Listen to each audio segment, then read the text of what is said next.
경제 관련 용어나 개념에 대한 궁금증을 풀어보는 시간, 보클래스입니다. 안녕하세요. 저는 정경현 주사역입니다. 안녕하세요. 설범영 과장입니다. 한 나라의 경제 성장을 이끄는 데는 여러 가지 요인이 있겠지만 인구수도 상당히 중요한 요인인 것 같아요. 네, 그렇습니다. 그 중에서도 특히 경제활동 인구의 변화는 경제 성장과 밀접한 연관이 있다고 할 수 있습니다. 노동시장에도 큰 영향을 미치고요. 그래서 오늘 보클래스에서는 인구가 노동시장에 어떤 영향을 미치는지 알아보고 코로나 팬데믹 이후 우리나라와 여타국가 노동시장에 어떤 변화가 있었는지 점검해보는 시간을 가져볼까 합니다. 우리가 경제활동이라고 하면 먹고 사는 데 필요한 각종 재화와 서비스의 생산, 분배, 소비와 관련된 모든 활동을 말하는데요. 과장님, 그렇다면 경제활동 인구는 무엇인가요? 보통 만 15세 이상의 인구를 경제적으로 노동이 가능한 인구로 보는데요. 이 중에서 수입이 있는 일을 하고 있거나 취업을 하기 위해 구직활동 중에 있는 사람을 바로 경제활동 인구라고 합니다. 즉, 경제활동 인구는 15세 이상의 취업자와 실업자를 합친 개념인 것이죠.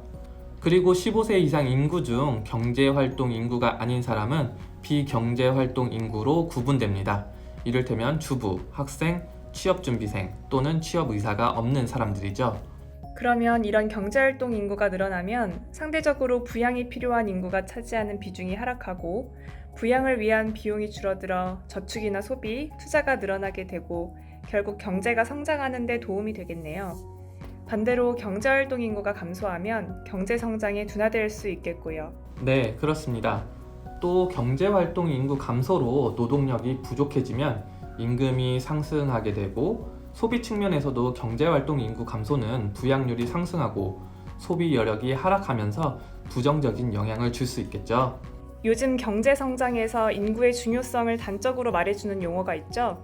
바로 인구 오너스인데요. 전체 인구에서 생산 가능 인구의 비중이 하락하고 부양해야 할 고령층 비중이 증가하여 경제 성장이 둔화되는 현상을 말하죠.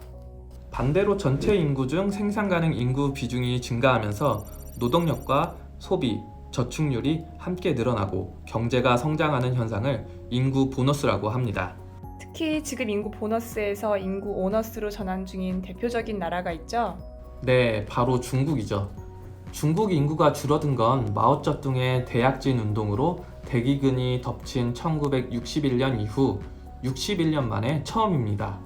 게다가 지난달 유엔 인구기금 보고서에서 올해 중반에는 인도의 추정 인구가 세계 1위였던 중국을 제칠 것으로 예상해 주목을 받았는데요.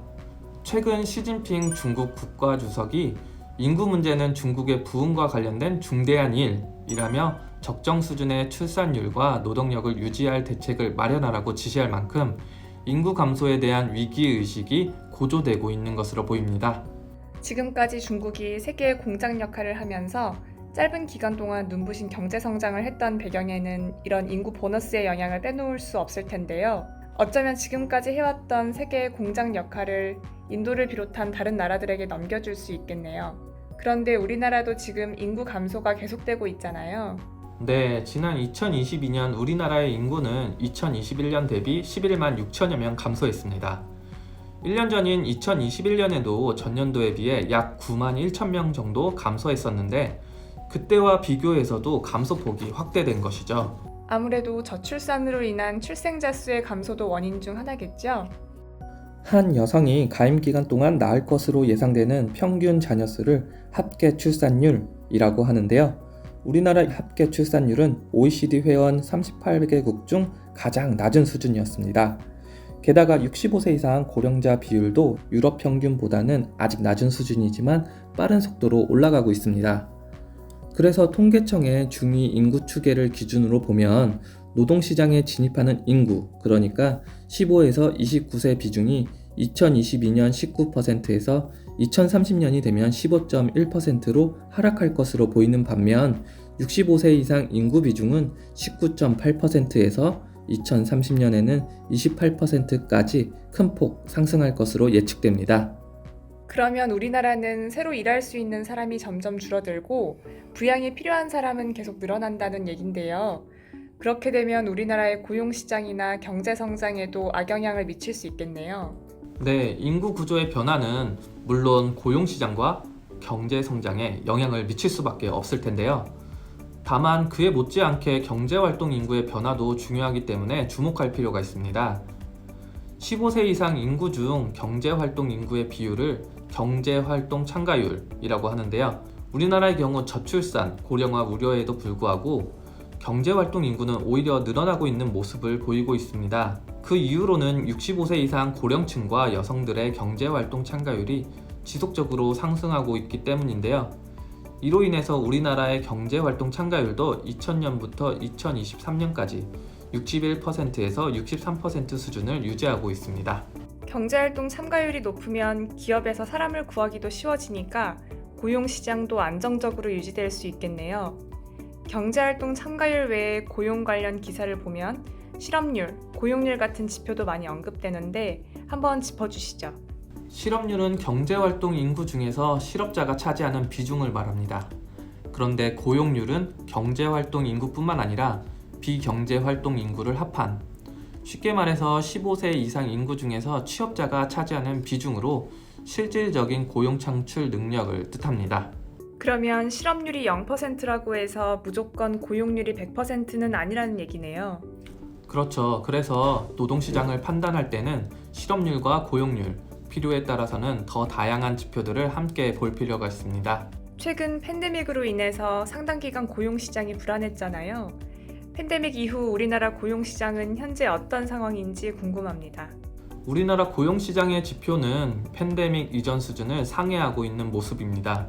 취업자 수부터 보면 2022년 말에 취업자 수는 2,809만 명으로 전년 대비 80여만 명 증가했는데 팬데믹 이전 시점인 2019년 말에 취업자 수 2,712만 명을 넘어선 것입니다. 이에 따라 고용률도 2022년 말 62.1%로 2019년 말 60.9%보다 크게 높아졌습니다. 경제활동 참가율도 팬데믹 이전 수준을 상회하였고요. 그렇다면 미국은 어떤가요? 같은 기간 미국의 경우에는 경제활동 인구가 오히려 260만 명 감소해서 경제활동 참가율이 팬데믹 이전보다 1.0%포인트 하락한 후 아직도 팬데믹 이전 수준을 회복하지 못하고 있습니다. 그렇다면 미국은 지금 노동 공급이 부족한 상황이라는 얘긴데요. 미국이나 우리나라나 고령화가 진행되는 상황은 마찬가지인데 우리나라가 미국과 달리 노동 공급을 빠르게 회복할 수 있었던 특별한 이유가 있었나요? 말씀하신 대로 인구 구조가 변화하는 고령화는 노동 공급을 줄이는 요인이 되는데요. 팬데믹 이전과 이후의 경제활동 참가율 변화에서 우리나라는 미국보다 고령화로 인한 감소폭이 더 컸던 것으로 나타났습니다. 그럼에도 불구하고 미국과 달리 경제활동 참가율이 팬데믹 이전보다 높아진 것은 65세 이상 고령층과 여성을 중심으로 노동 공급이 크게 증가했기 때문이죠. 이렇게 노동 공급이 늘어나면 경제에는 어떤 영향을 미치게 되나요? 노동 공급이 늘어나면 기업의 구인 성공률이 높아지고 이로 인해 생산, 소비 등을 통해 경제 성장에 도움을 줍니다. 또한 임금 상승 압력을 둔화시키는 요인으로 작용하게 되는데 기업이 빈 일자리를 채우기 쉬울수록 높은 임금을 제시할 요인이 줄어들기 때문이죠. 반면에 미국처럼 경제활동 참가율이 하락하게 되면 임금 상승 요인이 될 수 있겠고요. 임금 상승은 또다시 물가 상승 압력으로 작용하게 되니까 우리나라가 미국에 비해 노동 공급이 빠르게 회복되었다는 점은 미국보다 임금의 물가 상승 압력이 낮다고 할 수도 있겠네요. 네, 그렇습니다. 팬데믹 이전과 비교했을 때 노동 공급이 회복되고 있는 것은 참 다행스러운 일이지만 긴 안목에서 봤을 때 우리나라도 결국 저출산, 고령화 심화로 인한 인구 구조 변화에 대비할 필요가 있겠네요. 네, 저출산 고령화 심화는 향후 고용 규모에도 상당한 영향을 미칠 것으로 예상되는 만큼 중장기적으로 노동 공급 확충 방안을 모색할 필요가 있다고 보여집니다. 오늘은 인구 변화, 특히 경제활동 인구가 노동시장 그리고 경제에 미치는 영향에 대해 자세히 알아봤는데요. 보클래스는 다음 시간에도 경제를 이해하는 데 도움이 되는 경제 용어와 개념을 가지고 다시 찾아오겠습니다. 시청해주셔서 감사합니다.